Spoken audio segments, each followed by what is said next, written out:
Hello everyone, it's Dianne at Minerva. I hope you're all doing really well this week. And today I'm going to share a make with you for a button-down shirt dress. It's this one by Sewalong, the Anais Dress. So we're going to have fun making this today. And what I'm using is a Minerva exclusive linen, and this one is Tiger Kingdom. So it's a linen blend. It's a really bold, exciting print. Now wash and prepare that fabric before we begin, and of course check your sizing with the pattern. So use a tape measure and don't just go for your standard fit. When you've done that, we're ready to begin cutting our pattern pieces together. So let's go and do that now. So here we have our pieces to our dress.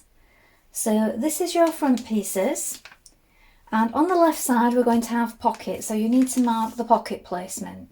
You're going to cut two pieces mirrored. Also make a note of the buttonhole placement and button placement, this fold line here and the markings at the side. This is the back piece. You're going to cut one piece on the fold line is here. There is also a line to lengthen or shorten. Make a note of the markings. Here are your sleeve pieces. So this is the front sleeve. You're going to cut one pair, so one main pair. The straight grain is this way. Make a note of your markings. And this is your back sleeve. Cut another main pair, and the straight grain goes this way. Note your markings. Here we have our pocket pieces. We're going to cut two main pairs. The straight grain is this way. Here we have the collar. Cut two of your main fabric, and also in interfacing, the straight grain is this way. The cuffs, again, you're going to cut two in your main fabric, and also in interfacing. So the interfacing is optional on the cuffs. You don't have to put it in if you don't want to. Make a note of the fold line and the markings. And here is the pocket. It's optional whether you add the pocket or not. If you're going to cut one, it goes on the left side. And we're going to also make a note of the broken line. So we have the fold line here and also the seam markings. Cut one. Now we're ready to begin making our shirt dress. So first of all, you want to wind half of your thread onto your machine spool and then check your needle is sharp. Now I'm using a universal size 80 today. You may wish to test this on a piece of scrap before we get started. Then when we've done that, we're going to take one pair of our pockets. So this is our side pockets for our dress, and we're going to stitch them to the front pieces. So let's do that first of all. So with right sides facing, you're going to pin your pockets to your front pieces.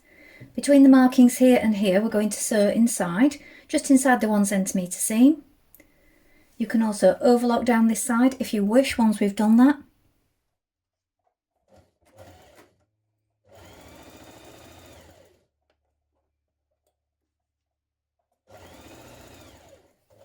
Now press your pocket to the outside, and we're going to understitch close to that seam, just a couple of millimetres away from the seam line here on the inside, so that's catching the seam to the pocket.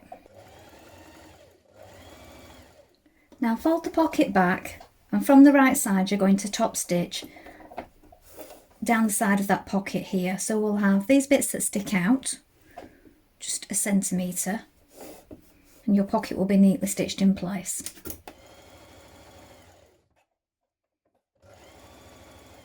Now take your second set of pockets, and with right sides facing, place it on top of the one that you've just stitched on. We're going to sew around the pocket, then either zigzag finish or overlock it, and also make sure that you catch it in at the sides here and here at these markings. So you've just got 1 centimetre showing. We're going to take care not to catch that in when we stitch the front to the back. Stitch that in place now.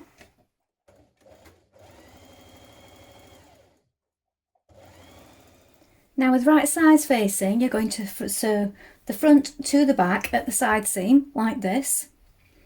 Now you want to make sure that when you arrive at the pocket here, that you back tack at the top of the pocket and leave this part open here where you've attached your front pocket. So you're just attaching this part to the back there, and you may wish to just pin that pocket out of the way, so push it back a little just so that you don't catch it in as you're going down that side seam. Then when you arrive at the bottom, back tack here at the bottom of the pocket and continue all the way down the seam to the place marked where our side vent will be.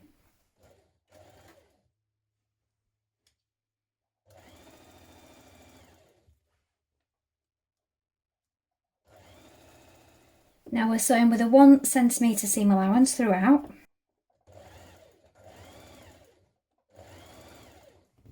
Next, take your pocket and press it back all the way around, including the fold at the top.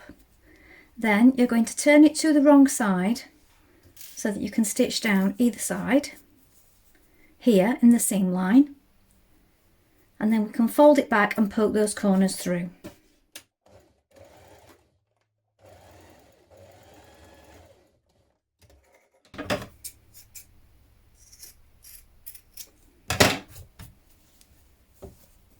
Like this.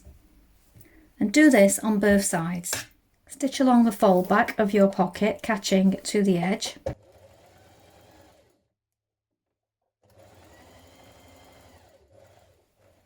Now with your pocket in position, edge stitch it in place.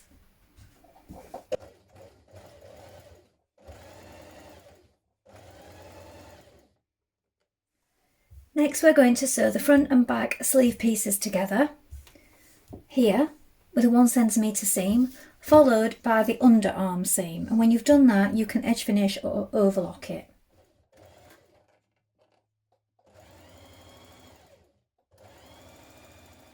Now fold the sleeve in half lengthways like this, and we're going to stitch them together. So this seam again is 1 centimetre.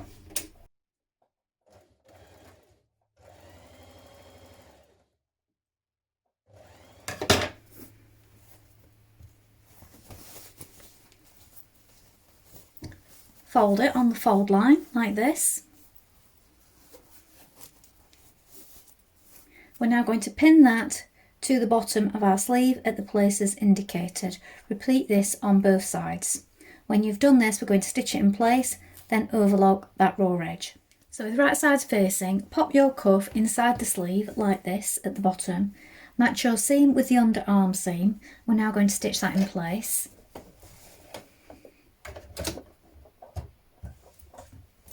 Now with right sides together, pin your sleeve to the armhole. So you want to match the notches. So you have 2 here, so you're matching the front and back at the notches indicated and the underarm seam. We're going to sew all around it in one movement and then either overlock or zigzag finish to neaten that seam.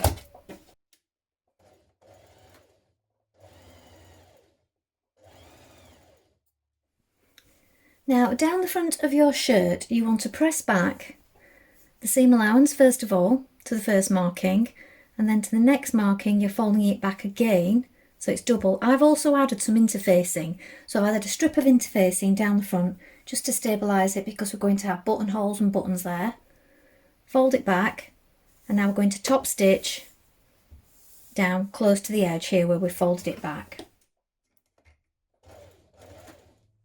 Now you may want to stitch it from the inside if you feel that you can get a neater finish doing it this way, and you can use your plate as a guide for how far away you are from the edge.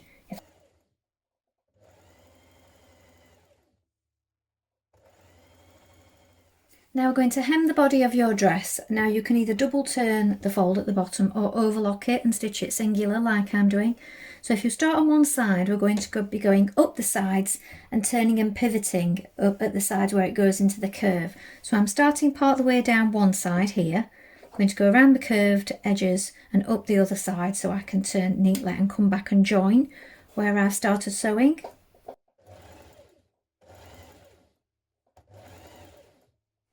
So I'm coming up the side now, look. I'm going to turn at this point and stitch across the top. So this seam is open here. And down the other side.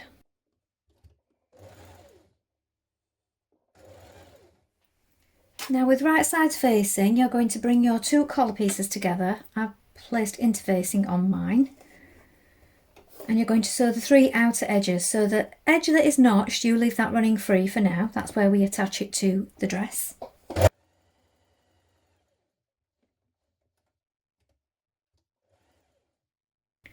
Then we're going to turn it through to the right side, trim, snip across the corners and press it flat. Now pin your collar to your dress like this. So we're sandwiching it in between the collar So you want to match up the seam of the collar here with the front line. And then each of these points here have notches in that we're lining up with the ones on the collar.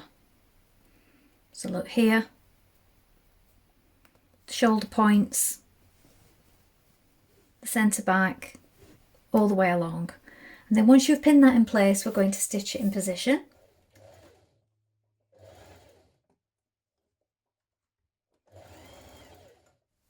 Now pin down your collar, so you turn up the seam allowance like this and pin it around the neckline. Now you can do this with slip stitching, or you can machine stitch it, so you're going through all 3 layers, but you do need to keep it straight and make sure that you've got it caught in on this side.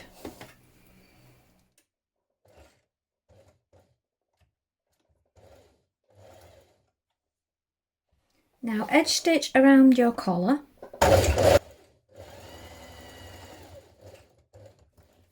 Now mark on your buttonhole placement, and we're going to sew on our buttonholes at this point. Now we're going to sew on our buttons. So I like to do up the top one, sew the next one on, and then position them each one at a time with the last one fastened, so that I can check where the next one goes. Now this is just so that it doesn't fall out of alignment when you're sewing them on, because sometimes you do one, you do the next one up and you've got a little lump on the front. So if you do it this way, I just find it helps keep them all in line. Now I'm using these small buttons, you can use larger buttons if you wish. So here is a finished dress.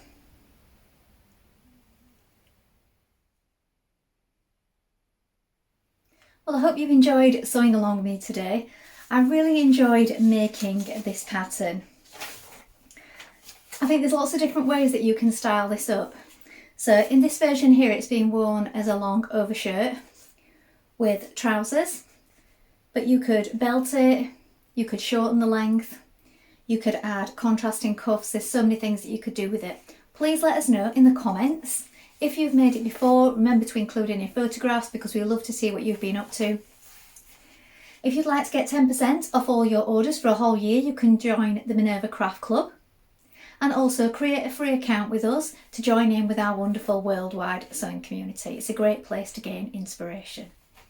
I hope to be back soon with another sew along for you, but thank you so much for watching today. Bye for now.